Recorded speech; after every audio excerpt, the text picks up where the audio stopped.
ನಮಗೆ ಗೊತ್ತಿರಲಿಲ್ಲ, ಯೂಟ್ಯೂಬಲ್ಲಿ ನೋಡ್ಕೊಂಡು ಮತ್ತು ಯಾರೋ ಹೀಗೆ ನಮ್ಮ ಫ್ರೆಂಡ್ ಹೇಳಿದರು ಇಲ್ಲಿ ದೇವಸ್ಥಾನಕ್ಕೆ ಹೋಗಿ ಅಂತ. ನಮಗೆ ಒಂದು ತಿಂಗಳಿಂದ ತುಂಬ ಸಮಸ್ಯೆ ಇತ್ತು. ಗಂಡ ಹೆಂಡತಿ ತುಂಬ ಯೋಚನೆ ಮಾಡ್ತಾಯಿದ್ವು ಏನು ಮಾಡೋದು ಅಂತ. ಹಂಗಾಗಿ ಈ ದೇವಸ್ಥಾನಕ್ಕೆ ಬರಬೇಕು ಅಂತ ಬಂದ್ವಿ. ತೀರ್ಥ ಸ್ಥಾನ ಅಂತ ಮಾಡಿಸಿದ್ರು. ಅದು ಮಾಡಿಸುವಾಗಲೇ ನನಗೆ ಯಾಕೋ ಒಂಥರ ಮೈ ವೈಬ್ರೇಷನ್ ಅನ್ನಿಸ್ತು.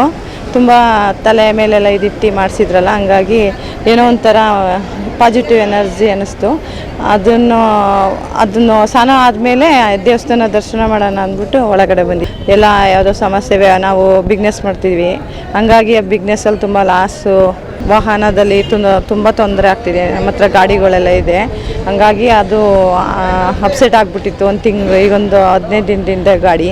ಹಂಗಾಗಿ ಹೋದರೆ ಇಲ್ಲಿ ಒಳ್ಳೆಯದಾಗುತ್ತೆ, ಯಾವುದಾದ್ರೂ ಸಮಸ್ಯೆ ಇದ್ದರೆ ಅಂತ ಹೇಳಿದರು. ಹಂಗಾಗಿ ಇಲ್ಲಿ ಒಳ್ಳೆಯದಾಗುತ್ತೆ ಅಂತಲೇ ಬಂದಿದ್ದೀವಿ ಸರ್. ಜನಗಳು ದುಡ್ಡಿಗೋಸ್ಕರ ಏನೆಲ್ಲ ಮಾಡ್ಬೋದು, ಅದು ನಂಬಿಕೆ ನಮಗಿಲ್ಲ. ಆದರೆ ದೇವರು ವಿಜಯಕಾಳಿ ಅಂತ ದೇವ್ರ ಹೆಸರು ಕೇಳಿದರೆ ದೇವರು ಶಕ್ತಿ ದೇವರು ಅಂತ ಗೊತ್ತು. ಹಂಗಾಗಿ ದೇವ್ರ ಮೇಲೆ ನಂಬಿಕೆ ಇದೆ ಸರ್. ನಮಗೆ ಒಳ್ಳೆಯದಾಗುತ್ತೆ ಅಂತ ಅಂದ್ಕೊಂಡೇ ಬಂದಿದ್ದೀವಿ ಸರ್. ಒಳ್ಳೆಯದು. ನಮಸ್ಕಾರ. ನಾವು ಬೆಂಗಳೂರಿಂದ ಬಂದಿರೋದು. ಅದೇ ಫಸ್ಟ್ ಟೈಮ್ ಬಂದಿರೋದು. ಬಂದಾಗ ನಮಗೆ ಯಾವ ಥರ ಏನು ಅಂತ ಗೊತ್ತಿರಲಿಲ್ಲ, ಎಲ್ಲ ತಿಳ್ಕೊಂಡ್ವಿ.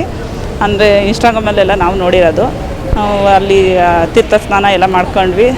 ಅದು ಪರವಾಗಿಲ್ಲ, ಒಂದು ಸ್ವಲ್ಪ ನಮಗೇನೋ ಒಂದು ಸ್ವಲ್ಪ ಪ್ರಾಬ್ಲಮ್ ಇತ್ತು, ಅದೊಂದು ಸ್ವಲ್ಪ ಒಂಚೂರು ಕ್ಯೂರ್ ಆದಂಗೆ ಆಗೈತೆ.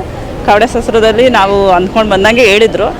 ಈಗ ಅವ್ರು ಪೂಜೆ ಮಾಡೋಕ್ಕೆ ಕೊಟ್ಟಿದ್ದಾರೆ ನಿಂಬೆಹಣ್ಣು. ಅದು ಪೂಜೆ ಮಾಡಿದ್ಮೇಲೆ ನೆಕ್ಸ್ಟ್ ಸಲ ಬಂದಾಗ ಎಲ್ಲ ಪ್ರಾಬ್ಲಮ್ ಸಾಲ್ವ್ ಆಗುತ್ತೆ. ರಿಟರ್ನ್ ಅಮೌಂಟ್ ಏನೋ ಬರಬೇಕಿತ್ತು.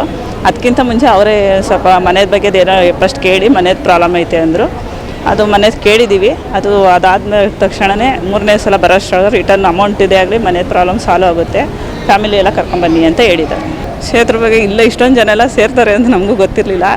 ಆದರೆ ಇಷ್ಟೊಂದು ಜನ ಇದ್ದಾರಲ್ಲ, ತುಂಬ ದೇವ್ರು ಒಳ್ಳೇದು ಮಾಡಿರೋದಕ್ಕೆ ಅಲ್ವಾ ಇಲ್ಲೆಲ್ಲ ಜನ ಸೇರಿರೋದು. ಹಂಗಾಗಿ ನಮಗೂ ನಂಬಿಕೆ ನಂಬಿಕೆ ಅದಕ್ಕಿಂತ ದೇವ್ರ ಮೇಲೆ ನಂಬಿಕೆ ತುಂಬ ಐತೆ. ಜನಗಳಿಗಿಂತ ದೇವ್ರ ಮೇಲೆ ನಂಬಿಕೆ ಐತೆ. ಹಂಗಾಗಿ ತುಂಬ ಖುಷಿ ಆಯಿತು. ತುಂಬ ಮನಸ್ಸಿಗೆ ಏನೋ ಒಂಥರ ಯಾವುದೋ ಇದಕ್ಕೆ ಬಂದಂಗೆ ಆಯಿತು. ತುಂಬ ದೂರದೆಲ್ಲ ಹೋಗಿದ್ದೀವಿ ದೇವಸ್ಥಾನಗಳಿಗೆ. ಆದರೆ ಇಲ್ಲೂ ಸ್ವಲ್ಪ ನಮ್ಗೆ ಇದೆ ನಿಯರೆಸ್ಟ್ ಒಂದು ಸ್ವಲ್ಪ ಹತ್ರ ಆದರೂ ನನಗೆ ಪರವಾಗಿಲ್ಲ ಅನಿಸೈತೆ. ತುಂಬ ಖುಷಿ ಅನ್ನಿಸ್ತಾ ಇದೆ. ನಾವು ಮಾಮೂಲಿ ಇನ್ಸ್ಟಾಗ್ರಾಮು ಯೂಟ್ಯೂಬಲ್ಲಿ ನೋಡಿಕೊಂಡು ನಾವು ಬರಬೇಕು ಅಂತ ಅನ್ನಿಸ್ತು. ಅದಕ್ಕೇ ಇದೇ ಫಸ್ಟ್ ಟೈಮ್ ಬಂದಿರೋದು ಸರ್. ತುಂಬ ಖುಷಿ ಆಯ್ತೈತೆ ಮತ್ತು ಮನಸ್ಸಿಗೆ ಸಮಾಧಾನ ಅನ್ನಿಸ್ತೈತೆ. ಮತ್ತೆ ಬರಬೇಕು ಫ್ಯಾಮಿಲಿ ಸಮೇತ ಅಂತ ಅನ್ನಿಸ್ತೈತೆ. ಅಲ್ಲಿ ಮಕ್ಳಿಗೆ ಒಳ್ಳೇದಾಗಲಿ ಅಂತ. ಮನೇಲಿ ಅನಾರೋಗ್ಯ ಸಮಸ್ಯೆ ಐತೆ, ಆದಷ್ಟು ಬೇಗ ಆರೋಗ್ಯ ಕೊಡಲಿ ಅಂತ ಕೇಳ್ಕೊಳಕ್ಕೆ ಬಂದಿರೋ. ಸಮಾಧಾನ ಆಗೈತೆ, ನೆಮ್ಮದಿ ಸಿಕ್ಕೈತೆ. ನೀವು ಬಂದು ದರ್ಶನ ಮಾಡಿ ಅಂತ ಹೇಳೋಕ್ಕೆ ಇಷ್ಟಪಡ್ತೀನಿ. ಭರವಸೆ ಸಿಕ್ಕಿದೆ ಸರ್. ಭರವಸೆ ಸಿಕ್ಕಿದ ಮೇಲೇ ಬಂದಿರೋದು ಅಲ್ಲಿಂದ ಇಲ್ಲಿ ತನಕ. ಮೈಸೂರಿಂದ ಬಂದೀನಿ. ನಾನು 3ನೇ ಸಲ ಬರ್ತಾಯಿದ್ದೀನಿ. ಬರುವಾಗ ಇನ್ನೂ ಎಲ್ಲ ಇದು ಇಂಪ್ರೂವ್ಮೆಂಟ್ ಆಗಿರಲಿಲ್ಲ.